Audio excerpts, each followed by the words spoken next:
A few years ago, my wife and I went to Creation Fest. Over 80,000 Christians ascended on Agape Farm in Mount Union, Pennsylvania. We had an amazing week. It was late Saturday afternoon. We were all gearing up for the closing program. We had staked out our place, lawn chair. I had popcorn on my right, cotton candy on the left. I was listening to the speaker when all of a sudden he made an invitation, a call that I'd never heard anyone give before.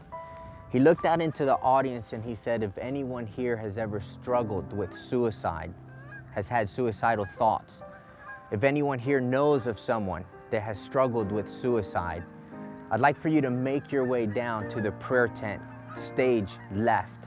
You're gonna find someone there to pray with you.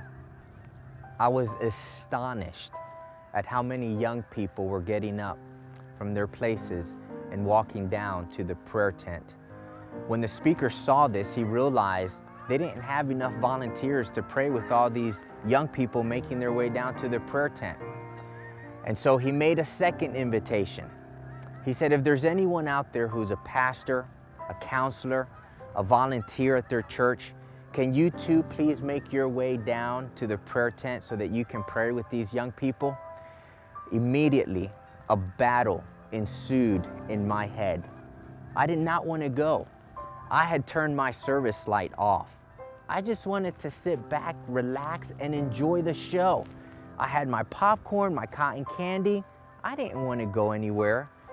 But there was a voice that I heard that said, Robert, I need you to go down to that prayer tent. I did not want to go.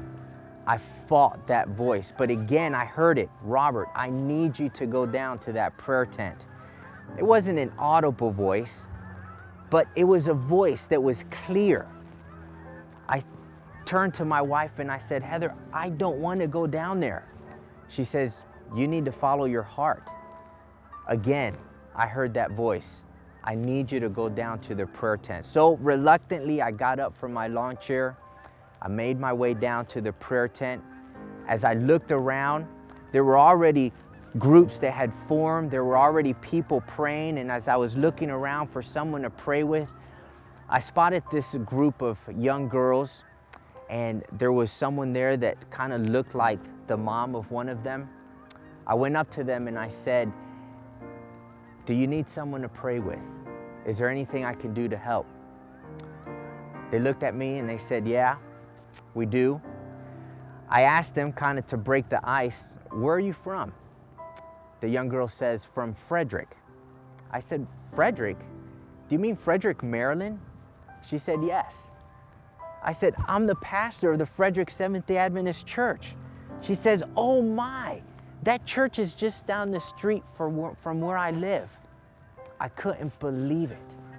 As I look back on that day, I realized God didn't lead me to her, but that God had led her to me to teach me, never pass up an opportunity to do good.